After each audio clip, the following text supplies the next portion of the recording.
L'écologie, on en parle. On ne fait qu'en parler d'ailleurs, hein, depuis la conférence de Rio et autres, on ne fait qu'en parler, on n'agit pas. Sur la ville ici, on a vraiment des modes d'action simples.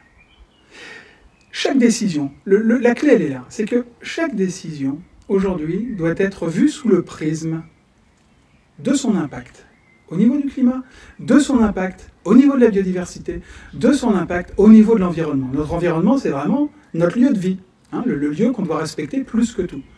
Aujourd'hui, on l'a tous vu, pour continuer à vivre comme on vit maintenant, c'est 3 planètes qu'il nous faut. On devrait vivre de façon harmonieuse dans notre environnement. Alors tout ça, ça se décline. L'homme n'est pas contre la nature.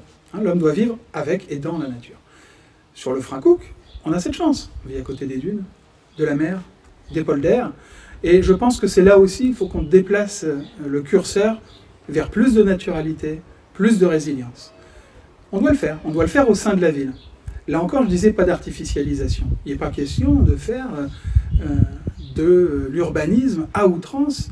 Et quand on doit le faire, parce que c'est nécessaire pour rendre la ville attractive, il faut toujours intégrer, systématiquement intégrer, les aspects de respect des équilibres écologiques.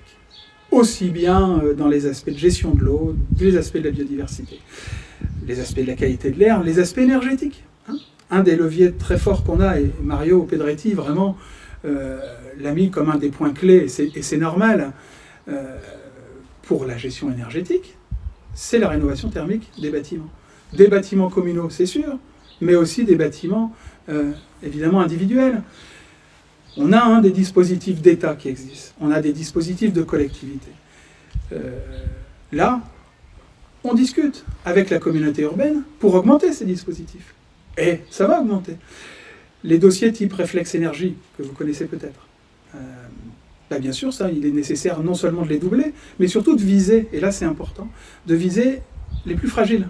Il n'est pas question que ça ne fasse qu'une opportunité pour des gens qui ont la chance de pouvoir répondre facilement à l'isolation de leur logement. Il faut aller aider les plus fragiles, et c'est notre rôle social. L'écologie et le social sont directement liés.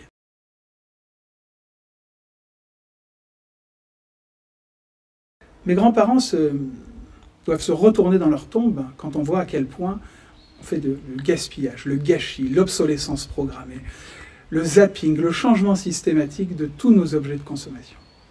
Dans le même temps où des gens, sur notre territoire, ont à peine de quoi manger et ne savent même pas d'ailleurs s'acheter le minimum vital. C'est indécent. Donc c'est indécent. Un projet de société sera évidemment quand même de favoriser les plus fragiles en rééquilibrant les choses. On est bien d'accord.